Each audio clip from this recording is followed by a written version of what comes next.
Imagina só uma fechadura que no exato momento em que alguém tenta arrombar, ela não só se autodestrói, como ainda avisa o dono. Pois é basicamente isso que a física quântica promete fazer pela nossa segurança digital. Hoje, a gente vai desvendar os segredos da criptografia quântica. Pois é, vamos fundo nessa ideia. E olha, um sistema de segurança protegido pelas leis da física não é papo de ficção científica, não. É a promessa real da criptografia quântica, uma tecnologia que, literalmente, vira o jogo de cabeça para baixo.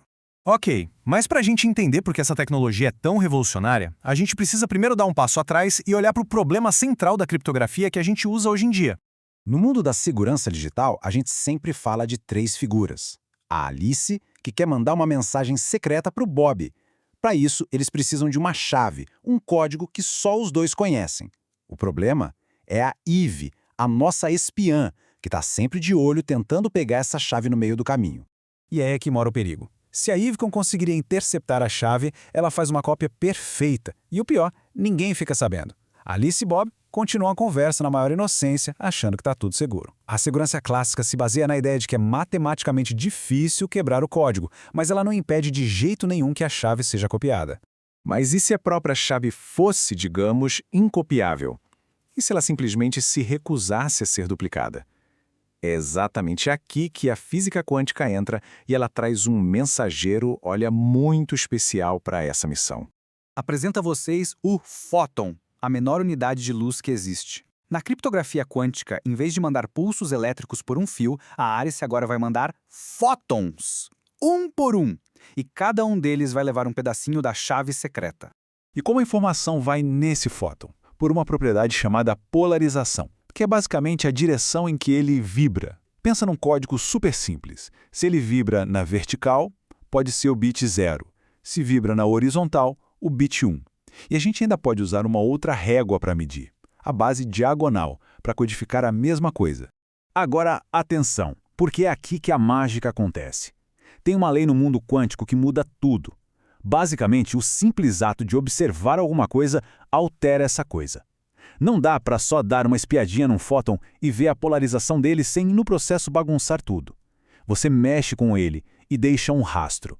E o mais genial é que essa perturbação não é um defeito do sistema. É a estrela do show.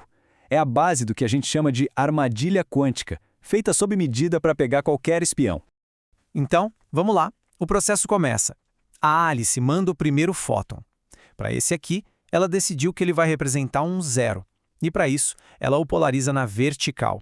Mas opa, a Eve está no meio do caminho e intercepta o fóton. Para ler a informação, ela precisa medir. Só que tem um problema gigantesco para ela. Ela não faz a menor ideia de qual régua de medição a Alice usou. Foi a vertical/horizontal ou foi a diagonal? Ela tem que chutar. É literalmente um cara ou coroa, 50% de chance de errar. E aí vem a pergunta de $1 milhão. O que acontece se ela chutar errado? Aí que está o pulo do gato. A medição com filtro errado não só dá uma leitura incorreta para a Eve, ela força o fóton a mudar de estado. Ela destrói a mensagem original que a Alice mandou.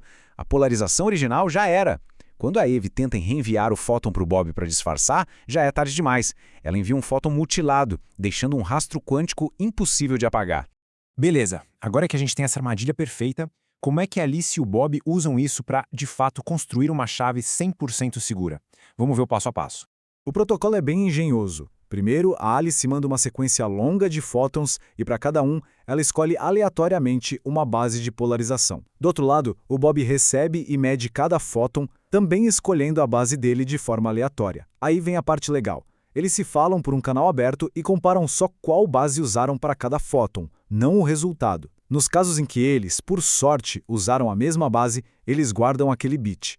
Nos outros, simplesmente jogam fora. Mas e a Eve? Como eles sabem se ela estava lá? Simples.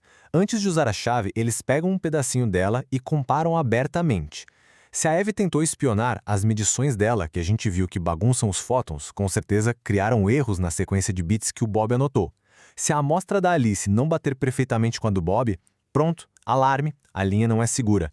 Eles jogam a chave inteira fora e começam tudo de novo. Agora, se não tiver erro nenhum, aí sim. Eles têm em mãos uma sequência de bits que é secreta, aleatória e conhecida única e exclusivamente por eles. Uma chave perfeita, a prova de espionagem. E a garantia não é matemática, não, é a própria física.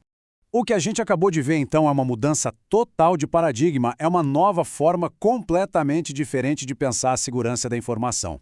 Resumindo a ópera, a segurança deixa de ser uma corrida de quem tem o computador mais potente para resolver um problema matemático complexo, ela passa a ser garantida por uma lei fundamental da natureza. O simples ato de espionar altera a mensagem, então a espionagem secreta se torna, por definição, fisicamente impossível. E, de novo, isso não é coisa para daqui a 50 anos. Já existem sistemas de troca de chaves quânticas operando a distâncias de 50 quilômetros, transmitindo quase 100 mil bits por segundo. A tecnologia já é uma realidade e está em pleno desenvolvimento.